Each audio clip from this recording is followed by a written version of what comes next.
नमस्कार, मैं हूं राहुल शर्मा। आप देख रहे हैं SP9 न्यूज़। स्वागत है आप सभी का हमारे इस प्रोग्राम में। प्रोग्राम की शुरुआत इस वक्त हम कर रहे हैं गुजरात से। जी हां, गुजरात चुनाव से पहले का माहौल क्या है और क्या कहती है जनता, इस पर लगातार हम और हमारे सहयोगी अपने दर्शकों को जानकारी पहुंचा रहे हैं। लेकिन गुजरात चुनाव से पहले जनता के मन में भाजपा को लेकर जो गुस्सा देखा जा रहा है, मोदी सरकार को लेकर जो गुस्सा जाहिर हो रहा है, ये गुस्सा कहीं ना कहीं बताता है कि इसका फर्क चुनाव पर पड़ेगा। क्योंकि बीते 27 साल से यहाँ पर भाजपा की सरकार ने कोई काम नहीं किया। काम के नाम पर केवल वायदे किए गए हैं। साफ सफाई तो छोड़िए, लोगों के लिए अगर यह बात करें, बच्चों के लिए स्कूल की सही शिक्षा तक नहीं है। क्योंकि हमारे पास लगातार जो खबरें सामने आ रही हैं वो बताती हैं कि गुजरात में जनता का क्या हाल है। जी हाँ, गुजरात जिसको बहुत बड़ा अगर मैं मानूँ तो राज्य कहा जाता है, और वहाँ पर ज़्यादातर काम या 99% काम जो है वो कारोबार होता है। लेकिन कारोबार वहाँ पर ठप पड़ा हुआ है। GST आने के बाद व्यापारी जो है वो बहुत ज़्यादा परेशान है। व्यापारियों की अगर बात करें तो हालत ख़राब है। कई कंपनियां गुजरात में बंद हो चुकी हैं, फैक्ट्रियों पर ताले लग चुके हैं। और जब चुनाव नज़दीक आए तो कुछ कारखानों को खोल दिया गया है ताकि बता सके कि ये विकास सबने किया है। विकास की अगर बात करते हैं तो वो उसी वक्त तस्वीर हमें सामने आ गई थी जब मोरबी पुल का जो ये हादसा हुआ था। इसके बाद मोरबी के अस्पताल की तस्वीर ने बता दी थी कि 27 साल में कितना चमका दिया गया है गुजरात को और किस तरह से यहाँ पर भाजपा सरकार काम कर रही है। जी हाँ, गुजरात मॉडल की तमाम तरीके से दुहाई दी जा रही थी। गुजरात मॉडल का जिक्र करके तारीफ करते करते थकते नहीं थे प्रधानमंत्री नरेंद्र मोदी। जैसे गुजरात मॉडल ना हो गया, अमेरिका का मॉडल हो गया। गुजरात मॉडल की पूरी रूपरेखा उस वक्त ध्वस्त हो जाती है जब जरूरत से ज़्यादा, या अगर हम बात करें 100 से ज़्यादा लोग उस पुल पर चढ़ जाते हैं जो पुल भरा कर गिर जाता है। सीधे सीधे तौर पर गुजरात में 27 साल की अगर बात करें तो भ्रष्टाचार हुआ है।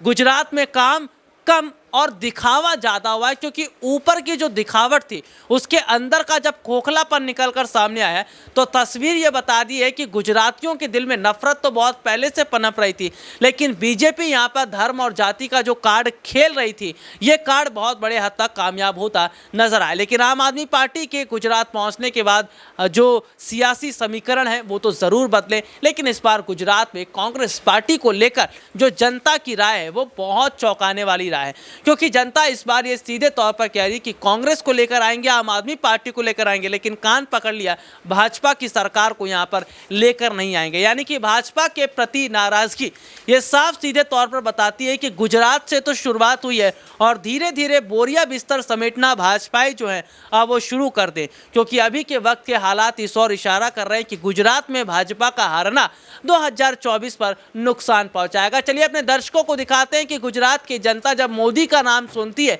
बीजेपी का नाम सुनती है तो किस तरह भड़क उठती है। सारी कंपनियां बंद चल रही है, कपड़े लाइन बंद चल रही है। 10 महीने से पब्लिक बैठी है। अभी चुनाव आया तो 2 महीने से सब फैक्ट्रियां चालू करी है। 11 महीने से किस तरह से हम लोग का सबका घर चल रहा है और आप बोल रहे अच्छे दिन आए।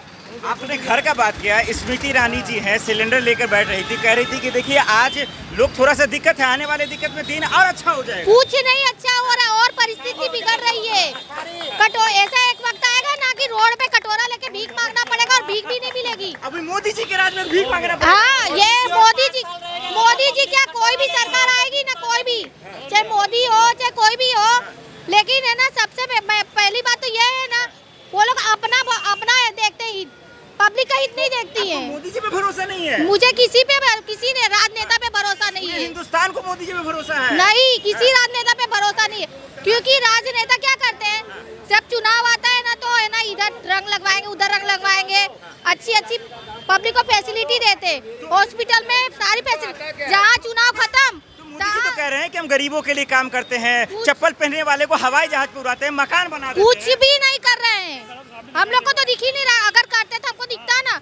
10 महीने से सारी फैक्ट्रियां बंद है, कुछ भी काम काज नहीं चल रहा है।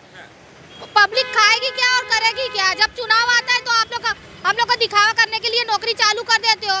फिर थोड़ा दिन चुनाव बीत गया, फिर ये टैक्स, वो टैक्स, फलाना टैक्स, ठिकाना टैक्स लगा दोगे और पब्लिक को भूखे मार दोगे। तो ऐसे ये लोग कह रहे हैं कि अभी मोरबी जो हादसा हुआ, हाँ। मोदी जी जो है नाटक कर रहे, रो रहे हैं। भाई वो तो तकलीफ जता रहे हैं ना, दुख जता रहे हैं ना। वो दुख जता रहे हैं या नहीं जता रहे हैं, पर मोदी जी को मालूम था या वहाँ की पब्लिक को भी मालूम था कि अभी 5 दिन हुआ है उसको पुल बने हुए, उस पर इतनी सारी टिकट बेचने की क्या जरूरत थी? जहाँ 100 लोगों को जरूरत है वहाँ 500 रुपए की टिकट तुमने बेच दी। 500 रुपए की जवाब दीजिए आप। नहीं, एक सवाल का जवाब दीजिए। ये पूरा हिंदुस्तान खुश है, कह रहे हैं कि 27 सालों से हमारी सरकार है, गरीब तबके का लोग खुश है, आम आदमी खुश है, महंगाई से लोग जो है आप परेशान नहीं है, भ्रष्टाचार खत्म हो गया। आप कह रहे हैं कि सारी दिक्कतें हैं। आप ये बोल रहे हो ना कि आप, मैं नहीं बोला, ये मोदी जी कह रहे हैं। मोदी जी कह रहे हैं ना। मोदी जी घर घर जाके देखते हैं, मोदी जी घर घर जाके देखते हैं। सिर्फ बड़े लोग रहते हैं जिसके पास कोई दिक्कत नहीं है, नौकरी धंधा जिसका बिजनेस अच्छे से चल रहा है उसको कोई परेशानी नहीं है। लेकिन हम आदमी रोज कमाने खाने वाले हैं ना, उनके घर में जाके पूछो कि आज अभी सुबह चूल्हा जला ना तो शाम को देखना पड़ता है कि शाम को चूल्हा जलेगा कि नहीं जलेगा। मोदी राज में लोग परेशान हैं। आप तुम देख ले हो, ये ब्रिज जो बना है वो ब्रिज कितना भ्रष्टाचार हुआ है। और मोदी जी बोल रहे हैं अच्छे दिन, तो अच्छे दिन खाली अदानी मोदी अंबानी जी के अच्छे दिन आ गए, ये बताइए। अच्छे दिन आए गुजरात के? गुजरात नहीं आए, आधे लोगों के लिए अच्छे दिन है, जिसके पास 2 नंबर का पैसा है। लेकिन अच्छे दिन है, बाकी जो गरीब इंसान है उसके लिए बुरे दिन है। हजारों करोड़ रुपए का ड्रग्स पकड़ाया, अदानी पोर्ट के अंदर हजारों रुपए का ड्रग्स पकड़ा है। आज बच्चों को, जो स्कूल में पढ़ने वाले बच्चों के बैगों के अंदर ड्रग्स पाया जा रहा है। वे इसका मतलब है ये बीजेपी 2 नंबर का धंधा करके लोगों को रोजगार मांगने जावे। तो अरे कोई पढ़ाई नहीं, कौन सी स्कूलों में पढ़ाई होती है बताओ? एक भी सरकारी कर्म स्कूलों के अंदर जाइए आप, म्यूनसिपालिटी के अंदर पूरा भ्रष्ट पढ़ा है। बच्चों को हिंदी पढ़ने नहीं आती, स्कूलों के अंदर जाओ उनको गुजराती पढ़ने नहीं आती ढंग से। पढ़ाया भी नहीं जा रहा है, बच्चों क्योंकि हर जगह पैसा लगता है, कुछ भी काम करना हो हर एक चीज के लिए ना लोग पैसा खा रहे। जहाँ फ्री चलता था ना वहाँ पर भी है ना, सब है ना 5 रुपए लाओ, 10 रुपए लाओ, 20 रुपए लाओ, बिना पैसे के तो आजकल कहीं काम नहीं होता। अभी आप रिपोर्टर है ना, अभी आप नहीं ले रहे, लेकिन कहीं किसी से मदद मांगने जाओ ना, बहन जी 10 रुपए लाओ ना, तुम्हारी मदद करते हैं हम। ठीक है। नहीं, ये सवाल बताइए, तो फिर ऑप्शन क्या है? मोदी नहीं तो फिर और कौन? बीजेपी, कांग्रेस, परिवर्तन। कांग्रेस भी कुछ नहीं करेगी, कांग्रेस ने तो नहीं करी। जवाब दीजिए। कांग्रेस ने जो किया है शायद ही किसी ने किया 70 सालों में। जिस देश में ये महिलाएं सच बोल रही है ना। नहीं, एक मिनट, महिला सच बोल रही है ना? महिलाओं को मैं बताना मैं बोलता हूँ, आज 70 साल पहले जब देश आजाद हुआ था 1947 के अंदर, जब देश के पास सुई बनाने के लिए मोदी जी कह रहे 14 के मेरी बाद। बात सुनिए, मोदी जी कह रहे 14 के बाद। ये देशद्रोही लोग हैं जो झूठ झूठ बोले। नहीं, सुनो, मोदी जी कह रहे, आज मोदी जी मेरी कह रहे बात 14 सुनिए, के बाद। मोदी जी तो खाली बकवासबाजी करे। जो आज माँ बाप ने अपना मकान बना के बेटे को दिया, उसके ऊपर बच्चा अगर कलर कर देवे तो वो बच्चे का नहीं हो जाता है, बाप ने बना के दी हुई प्रॉपर्टी है। आज जितनी भी अरे बीजेपी के समर्थक कहते हैं ना भाई, देश तो 2014 के बाद हुआ है ना। आपका मीडिया 2014 के बाद ये सूरज उगने का चालू हुआ, समुद्र में पानी आया, ये पृथ्वी गोल घूम रहे, सब 2014 के बाद ही हुआ, उसके पहले कुछ नहीं था। क्या कहते हैं कि मोदी एक 2014 अरे में हुआ है। बीजेपी वाले जो बोले हम ना पूछे सवाल, वही ना पूछूंगा मैं। चलिए, किसकी सरकार आएगी? कांग्रेस की, क्योंकि कांग्रेस मुद्दों के साथ जीवी है और कांग्रेस गरीब किसकी सरकार आएगी? ये जनता की सरकार की और समाजवादी की सरकार आएगी। और ये मोदी जो है बहुत एक बहुरूपिया का खेल खेल रहा है। क्या हुआ? यहाँ झगड़ा कीजिए, क्या हो गया? क्या हो गया? ये बोल रहे हैं कि कांग्रेस के पास सत्ता नहीं इसलिए आती नहीं है, तो वोट लेने मांगने कांग्रेस क्यों आती है? लोग देखिए 27 साल से गुजरात के अंदर बीजेपी का शासन है, हमारा शासन नहीं है। फिर भी हम लोग कार्यकर्ता है, फिर भी हम लोगों का काम करते हैं दौड़ दौड़ के। जो सत्ताधारी पक्ष है वो तो यहाँ दिखता भी नहीं है, कभी देखने भी नहीं आता कि कोरोना के अंदर महामारी के अंदर कितने गरीब वर्ग के लोग थे जिनके घरों में खाने की नहीं पहुंचा। कांग्रेस के वर्करों ने उनके घरों में दौड़ दौड़ के कहीं से भी लाके। गुस्सा क्यों है? इतना गुस्सा क्यों है? इतना गुस्सा क्यों? गुस्सा इसलिए कि जो भाजपा की सरकार में वाजपेयी जी 5 साल रहे थे, याद है? तो वाजपेयी ने भी इसका कोई परिवर्तन किया था, ऊपर से अमीरों को अमीर बना दिया है, बराबर। और उसके बाद भी हमारे मनमोहन सिंह जो आए थे।